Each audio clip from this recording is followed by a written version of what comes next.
사랑합니다. 축복합니다.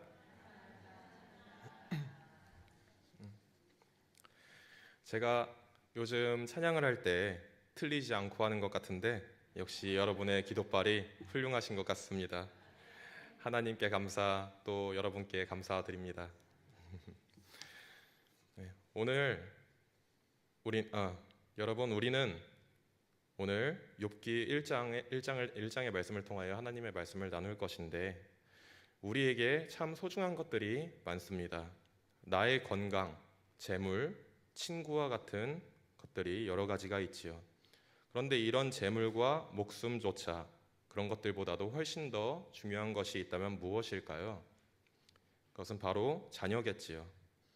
저는 아직 결혼을 하지 않았지만 점차 나이가 들어가면서 부모님의 사랑을 느끼는 것 같습니다.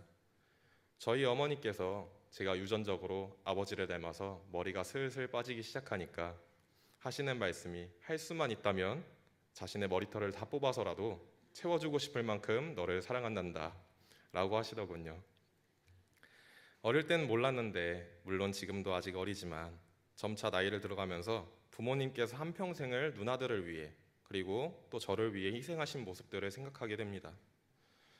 부모님의 자식에 대한 사랑을 점차 헤아려가는 것 같습니다. 아마 여기 계신 성도님들 중 아마 대부분이 자녀를 가지신 분들이실 것입니다.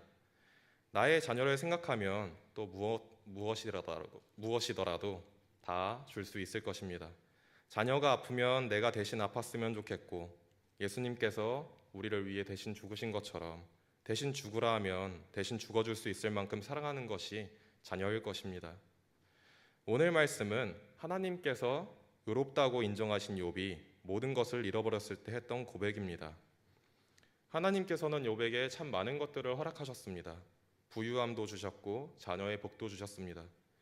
그런데 하루아침에 그 모든 것들을 잃게 돼버립니다.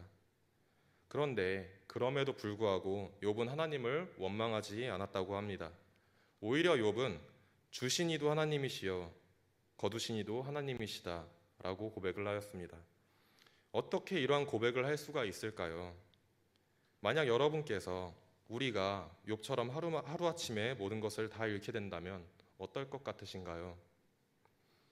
하루아침에 사업이 망하고 갑자기 자녀가 세상을 떠나게 되고 몸에 이상이 생긴다면 여러분은 욥과 같은 고백을 할 수 있으신가요?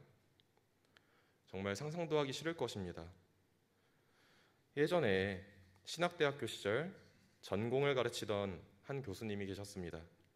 수업 중에 웃긴 말씀도 곧잘 하시고 장난도 잘 치셔서 그냥 재밌으신 분이시구나 라고 여겼었습니다. 그런데 어느 날 수업 도중에 지난주 자신의 아들이 세상을 떠났다고, 하나님의 곁에 갔다고 말씀을 하시는 것입니다.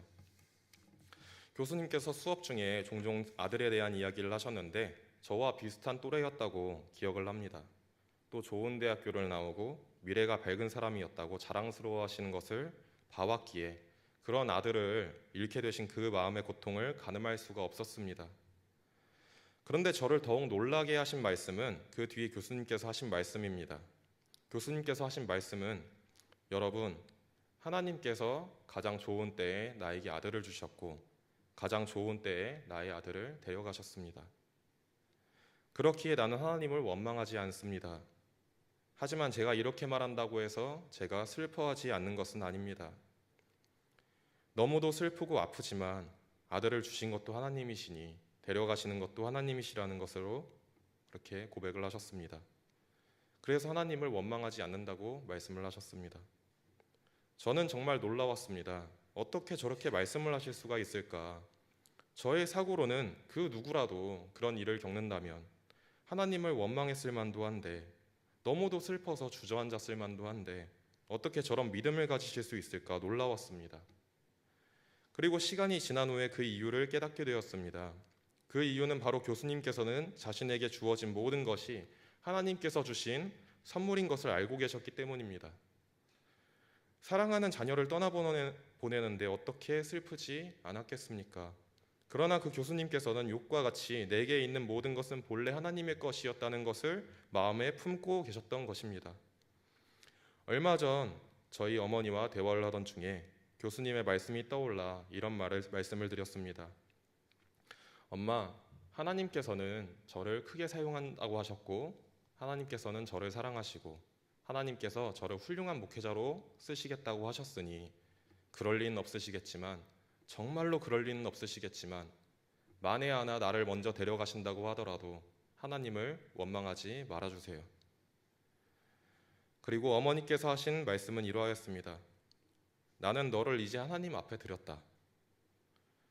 교수님의 말씀을, 그 이야기를 들었을 때 어머니께서 저를 많이 아끼시기도 하고 저를 사랑하시는 것을 알기 때문에 많이 걱정이 되었었습니다. 혹여나 내가 사고로 세상을 떠나면 어머니께서 하나님을 떠나지 않을까, 하나님을 원망하지 않을까, 그런 걱정이 있었는데 어머니의 그 말씀에 저는 마음이 놓이게 되었습니다.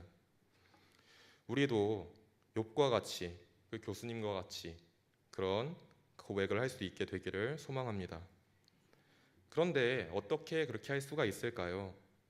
첫째로 아까도 말씀드렸듯이 모든 것이 하나님의 선물이는 것을 깨닫는 것입니다. 우리는 살아가면서 남편에게, 또 아내에게, 그리고 자녀에게, 친구에게, 부모님에게 선물을 주고받습니다. 그리고 선물을 주고받을 때는 참 마음이 기쁘지요. 이처럼 사람과 사람 간의 관계에서 선물을 주고받기도 하지만 하나님께서도 우리에게 참 많은 선물을 주십니다. 그런데 여러분, 하나님께서 주시는 선물은 값없는 은혜이지 노력과 수고에 대한 보상이 아닌 것을 깨달아야 합니다. 여러분, 보상이라는 것이 무슨 뜻인가요? 이제 네이버에 보상이라는 단어를 치면은 남에게 진 빚 또는 받은 물건을 갚는 것이라고 설명을 합니다. 하나님께서 우리에게 주시는 복은 보상이 아닙니다. 선물입니다.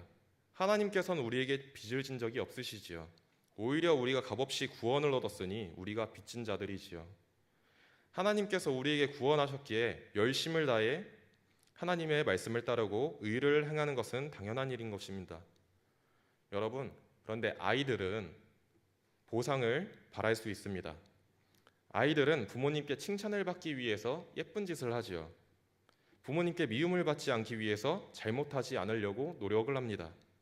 또 생일이 다가오기 며칠 전부터 특별히 부모님의 말씀을 더 잘 듣는다거나, 또 크리스마스가 얼마 남지 않은 때부터 일찍 자고 울지 않고. 왜 그럴까요? 선물을 받기 위해서, 보상을 받기 위해서. 그런데 우리는 아이가 아닙니다. 사람은 나이가 들어갈수록 부모님의 은혜를 알게 됩니다. 부모님의 사랑을 깨닫고 그래서 부모님을 또 사랑하게 됩니다. 그 부모님을 사랑하기 때문에 잘하려고 노력을 하는 것입니다. 부모님께서 나를 사랑하시고 나를 위해 한평생을 희생하신 것을 깨달았기 때문에 부모님을 사랑하는 것입니다. 이게 어른이 되는 과정이지요. 여러분, 하나님께서 여러분을 사랑하심을 믿으십니까? 네. 사랑하셔서 자신의 아들을 내어주셔서 우리의 죄를 사면하여 주셨음을 믿으십니까? 그렇다면 예수 그리스도의 존재 자체가 우리에게 이미 그 무엇과도 비교할 수 없는 선물이신 것을 알고 계십니까? 내가 가지고 있는 모든 것이 하나님께서 주신 선물인 것을 아는 사람은 그것을 잃게 되어도 받아들이고 나의 믿음을 지킬 수가 있습니다. 원래부터 나의 것이 아님을 알기 때문이지요. 나의 소유가 아니라 하나님께서 나에게 맡기셨다는 것을 알고 있는 겁니다. 그런데 여러분, 내가 가지고 있는 것들이 내 수고로 얻은 보상이라고 여긴다면 내 소유라고 우리는 착각을 하게 됩니다. 그런 사람은 하나님의 선물을 내 소유라고 생각하기 때문에 그것을 잃었을 때 견딜 수가 없게 되는 것이죠. 물론 그런 것들을 잃었을 때 그 누구나 슬픕니다. 슬프지 않은 것은 아니지만, 아프지 않은 것은 아니지만, 그럼에도 견딜 수 있는 것은 나의 소유를 주장하지 않기 때문입니다. 그렇기 때문에 우리는 보상 심리를 버리고 모든 것이 하나님의 소유임을 믿고 고백하며 나아가야 합니다. 욥과 같은 고백을 할 수 있는 방법으로 둘째로는 선한 사람에게도 고난이 찾아온다는 것을 알고 있어야 합니다. 이해해야 합니다. 옛날의 구약시대의 사람들은 재난과 질병과 가난, 고통, 그런 것들은 하나님의 저주라고 믿었고 물질적인 풍요와 오래 사는 것을 하나님의 축복이라고 여겼습니다. 그래서 욥의 친구들은 욥이 재산을 잃고 자녀들을 잃고 건강을 잃었을 때 네가 뭔가 잘못한 게 있어서 그런가 보지 라고 했던 것입니다. 그런데 세상을 살아가다 보면 꼭 그렇지만은 않은 것을 우리는 알 수 있습니다. 여러분도 욥의 이야기를 아시는 것처럼 욥은 그 어떤 죄를 짓지도 않았습니다.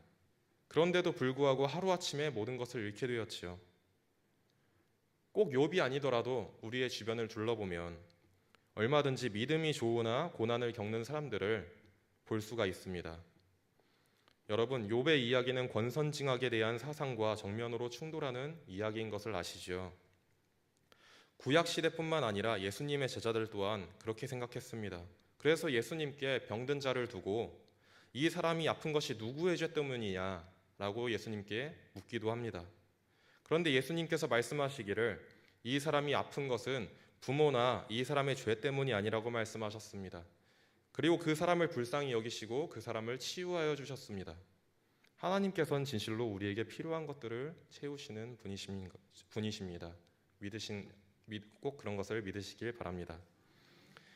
우리는 때로 이 고난이 대체 무엇인지 고민하고 아파하고 원망할 수 있겠지만 우리를 사랑하시고 또 우리를 도우시는 하나님을 더욱 의지하고 나의 믿음을 잃지 않아야 합니다. 여러분, 나에게 주어진 모든 것들은 하나님의 선물인 것을 믿으십니까? 나에게 주어진 모든 것들은 나의 것이 아님을 마음에 품으십니까? 나에게 주어진 모든 것들은 하나님의 것임을 고백하십니까? 네, 말씀을 정리하겠습니다. 여러분, 저는 여러분에게 감정을 비우라는 말씀을 드리는 것이 아닙니다. 말씀을 보면 하나님께서도 사람과 같은 감정을 지니셨음을 자주 보게 됩니다.